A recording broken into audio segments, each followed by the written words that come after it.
I always look at that mud on the glass as opportunity, as fuel for the connection itself. You can shame spiral around it. You can just, go to a place where there's no possibility for the connection, I guess, in your mind.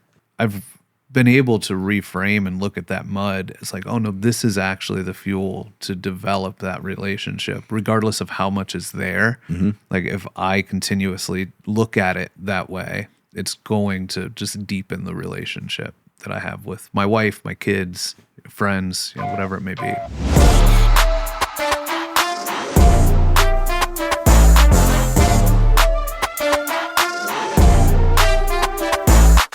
Hey guys, welcome back to another episode of the TPM Show.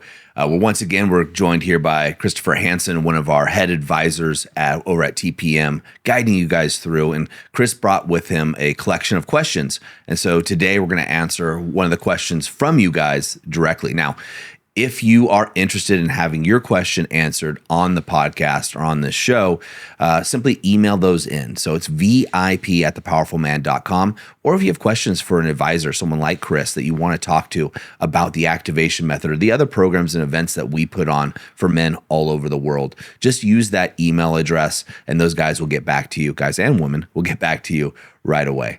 Chris, thanks for being here again, man. Yeah, thank you, Doug. So I wanted to start off with a question. Again, this came out of our Facebook group, and it is another one that I think that a lot of men struggle with that I speak with. So Shane submitted this, and his question is: how do you calm yourself when anger arises or when a past situation resurfaces in the relationship? Yeah, that's a really good one. The first thing is your breath. Right. So when you're holding your breath, you're creating tension in your body. When you get angry, you tend to either breathe much more shallow or you hold your breath. And so a practice that I used a long time ago when my wife would trigger me, and she still does, but is by breathing. So counting to 10. 10 was my number, and it was a totally made up number. It's a round number. It sounded like a good number to go through, and take 10 deep breaths. And what that did for me, Chris, was it prevented me from reacting. So back then I didn't know what DEAR mode was, right? We call it DEAR mode. DEAR is an acronym we talked about a lot in this show, which is an acronym for defend, excuse, explain, and react. And I was really good at the reaction one, right? Yeah. Especially in those triggered situations. And so what I'd recommend to Shane to do and the other guys that are finding themselves trying to control their temper or their reactions is go to your breath work. And a mindfulness practice, as woo-woo as that can sound to some people, is a really good way of also keeping yourself centered. Now, for the guys that are in our programs right now, we have a whole course on grounded masculinity that Tim put together. And that's a great place to start because that masterclass series is going to teach a man how to stay grounded. What I want Shane to think about is imagine an oak tree having deep roots and feeling rooted. The wind doesn't shake the oak tree when a gust of wind comes down. Now, if you had a tree with shallow roots, the wind comes, it just gets knocked over. So we need to find practices that allow us to stay grounded. And it doesn't just serve you in your relationship or your intimate relationship. So if it's a past affair, an infidelity of some sort, lying, cheating, stealing, whatever it is, it also helps you with your kids. It also helps you with your friends, or when you get cut off driving a car and you've had a good day and the guy cuts you off in the middle of the lane and you want to give him the finger and yell at him, and that's all you think about the rest of the day is that guy that cut you off, not the good day you had. So that's one practice, is go to your breath work. The second thing, and it's a deeper practice that I use a lot, and I learned this from NLP, neuro-linguistic programming, is to revisit that scene in your head. So what's going to happen for us guys, especially us visual people, is we picture the scene in our head happening. So I'm going to use this idea of your wife kissing another guy, right? Most guys don't want to see that scene. So what you want to do is when that emotion gets brought up in you that your wife is kissing another man, what I would recommend is to take your breath, do 10 deep breaths. Then what I want you to do is imagine yourself going into a movie theater. Okay. And the movie theater is empty. And I want you to take a seat in that movie theater and then imagine that scene coming up with your wife kissing a guy in black and white on the screen. Okay. And then I want you to move further back in the movie theater, and then further back, further back, further back. So that scene becomes more blurry and blurry. And you're going to get a third person perspective. Then take your wife at it, put another person in there. And so that kind of takes some of the emotion out of it. Now, as a coach, I would walk somebody through a much deeper process with that I can't do on this show. But it can remove, and we use Iliism, which is a third person approach, right, into it. And then that takes some of the sting away from, typically, not always, but it typically can do it. So if you've done that, now you're grounded. This has happened in the past. And now you've taken a little of the sting away using Iliism or using an NLP technique. You can do it with a coach. That's the best way to do it. You don't have to do it with one of our coaches, but you can do it with another trained professional. You definitely want to do it with somebody who's got experience helping people with this, because this is a traumatic event. We're talking about trauma here, is really what we're talking about. You want to take them away from that. And then you need to take it back and say, hey, what does this mean to me? What am I reacting to? Right? So I'm going to use this example. So if Erin, my wife, if she kissed another guy and this came up to me, I'm going to get angry and I'm going to get upset. Okay, I've taken my breath work. I've taken myself out of it. But still, she's kissed another guy. Why am I upset? Okay. Am I upset because she lied to me? Right? Or am I upset because she broke a promise, the promise that we wouldn't kiss another person? Or do I feel disrespected? Or am I feeling like I'm less of a man because of this? Right? What's coming up for me in my world to do this? So for me, if that happened, disrespect, I'm guessing, would be one of the first ones that would come up for me. But I think also, I would feel that, why is she kissing another guy? Am I less than this other guy? Am I not good enough? Right? And that brings up a whole other string of emotions, right? And so what I recommend Shane do, again, I would do this with a coach, but I'll do my best for Shane here and all the other men, is, okay, cool. I feel like less than the man. That's what's coming up for me. All right. I don't know this other guy, so I'm just assuming he's better than me in some way, or I'm less. When was the first time I felt like this? And I would go back and go, oh, shoot, you know what? It was when I was playing soccer when I was 6 years old, and I didn't make the soccer team because of X or Y, and I felt like, man, I'm not good enough. And wow, that my wife kissing another guy is bringing me back to that moment in time. So it's really not about her and this other guy. It's about me not making the soccer team. And so you start to go down this rabbit hole of investigation and really getting to know yourself better, your true self better. That allows you to open up to so many other things. And what I see a lot, and I wouldn't excuse my wife for doing this, right? She broke an agreement. She made me sad. She hurt my feelings. Let's call it what it is. But if I'm going to choose to be with her moving forward, that's a choice I'm making. Yeah. Right. And I can't put her in purgatory for the rest of our relationship because it won't be successful. It's not fair to her. And what I think a lot of men want to do is they want to make their wife hurt as much or more than they're hurting. And they want to see that. Women do the same thing, right? Sure. It's just human nature. But you can't do that. It's not going to be successful. Yeah. Well, and you can't, you don't even know you're punishing her for your past if you haven't done that piece, right? Yep. That exploratory piece. And yeah, I love the work there of creating space from the emotion, observing the emotion, releasing the charge around it. And then at that point, there is space for you not to react, right? And you can actually dig into it and figure out where that's coming from. What is that source? Yeah, that's exactly what it is. You're figuring out the source, and none of us act our best ways when we're in reaction mode, right? I mean, you have kids, I have kids. Our kids do stuff we don't want them to do, and we yell at them, we snap. At least I do. I don't know if you do, but sure, of course. I do.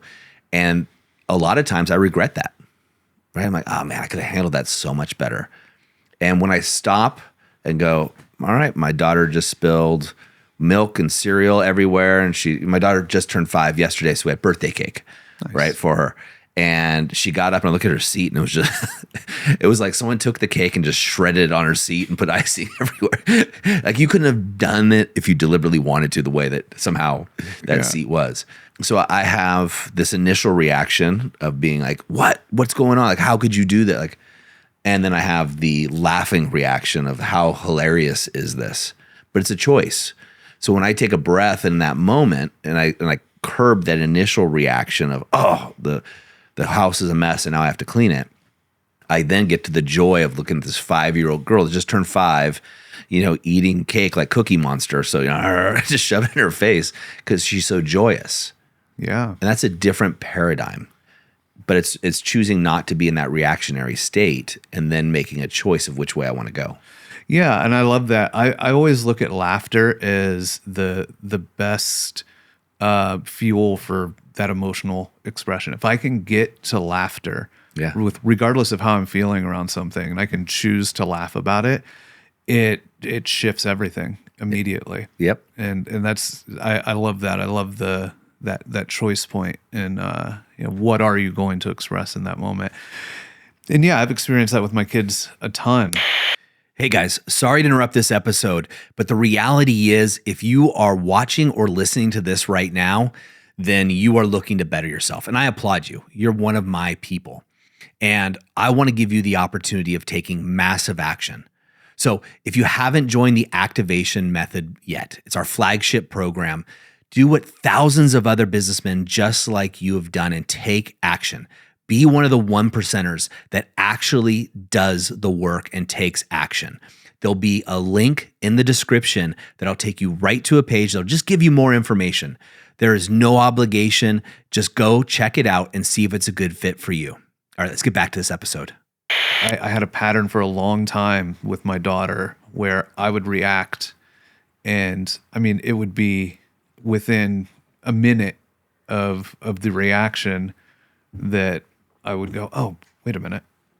And have to go revisit with her and have a conversation with her. And hey, I reacted, shouldn't have reacted that way. And we have a deeper relationship now. One, because she's been part of that process. I didn't just go hide afterwards and like shame spiral or anything like that. I communicated with her, and we've been able to close that gap in our relationship because of that. And our relationship is better for it. And we laugh a lot at this point. That's beautiful, man. Like you're doing what you're doing with your daughter, and I'm assuming you've done it with your son too, is you're repairing, right? And you're doing just what we teach the men to do with their wives. And it's relationships. And as guys, at least I was never taught how to do this as a kid. And so you providing that role model for your daughter is beautiful. You're going in there and you're repairing with them. And this is what Shane gets to do with his wife.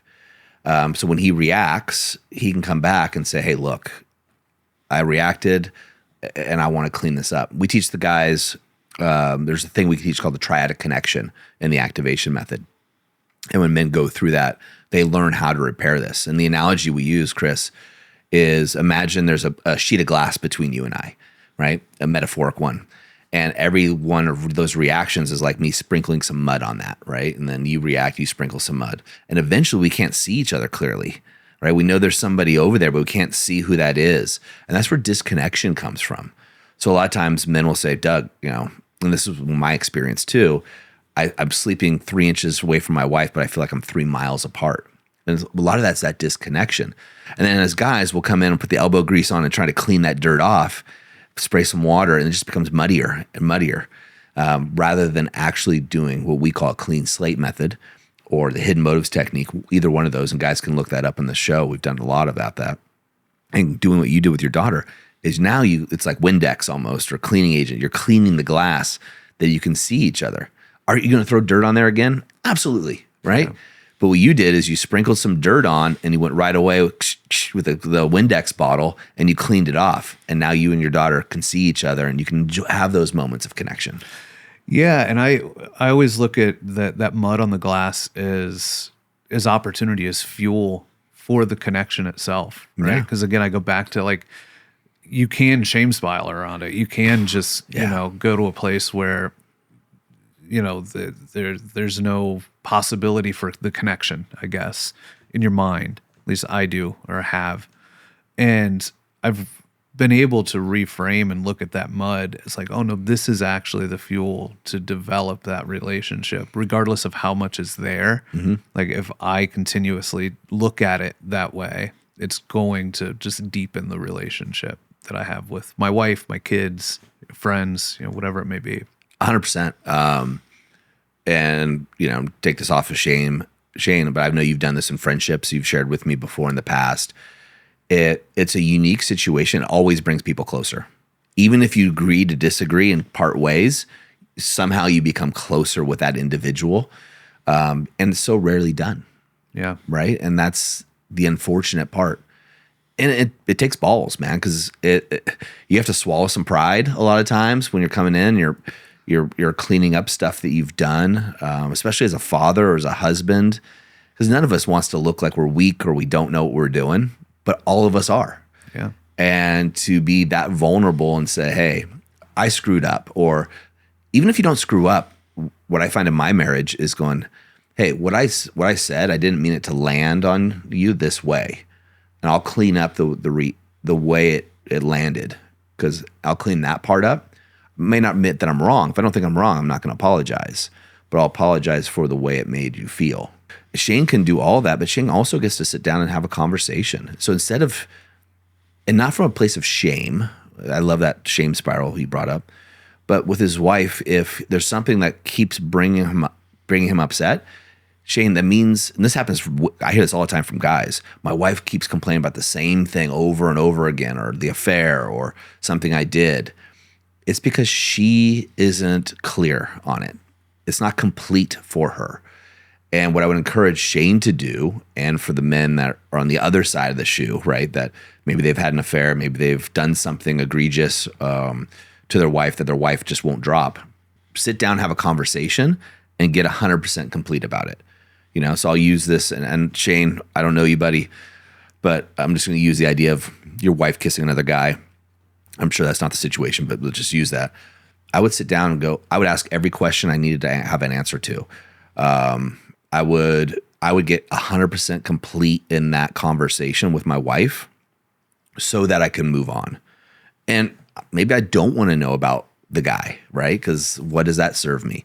Maybe I just want to know why. Right? What is it inside of me that's not good enough, or whatever the question may be, and get really clear on it so you don't have to have it come up again and again. It doesn't take the hurt away, but then you can move on. And then you got to make a decision, man. You have to make a decision that, hey, do I still want to be with this woman? If the answer is yes, then you have to love her for her warts, her scars, all the things. And you have to have a clean slate. That's why we call it the clean slate method. You have to have a clean slate in your marriage and your relationship so that you can move forward. And that means you cannot go back in the past and drag something out of the closet when it's convenient for you to blame them. Yeah. That's out. That's off the table. She doesn't get to either, though. Yep. Right? It's, hey, we moving forward or not? If we're not, I get it. Let's part ways.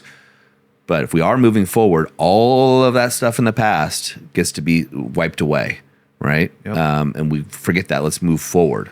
Now, if she breaks my agreement again, fool me once, shame on you. Fool me twice, shame on me. Yeah. Type situation. But, I might give her a pause. Every guy's got to make their own decision depending on what's happening in Shane's life.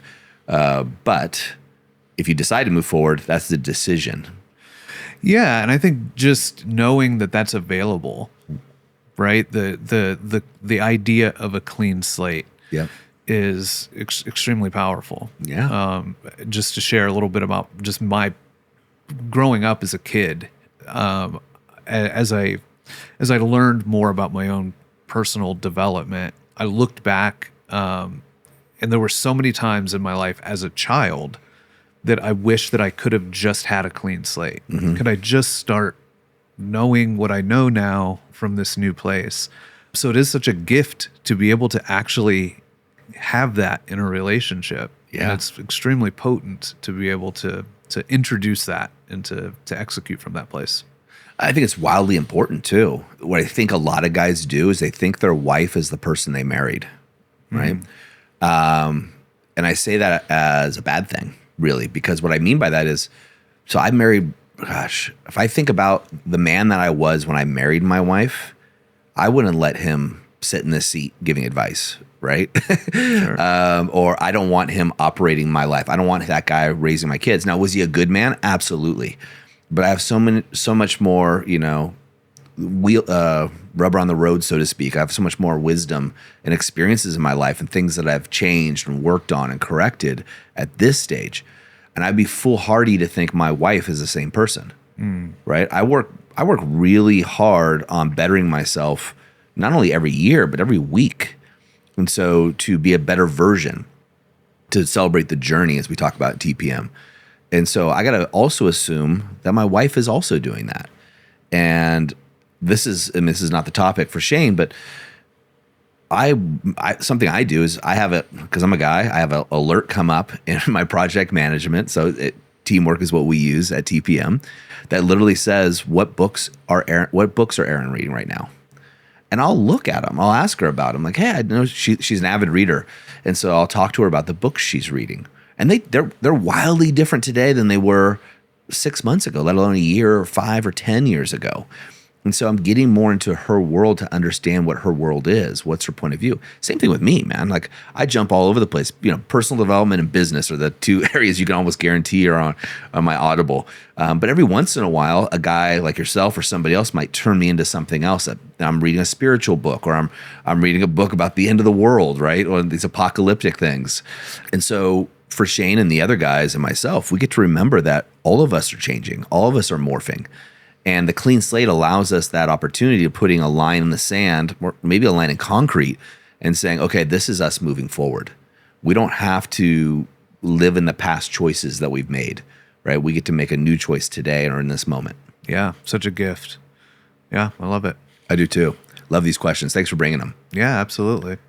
Gentlemen, as I always say, in the moment of insight, take massive action. So whatever you're getting out of this, take the action and do it.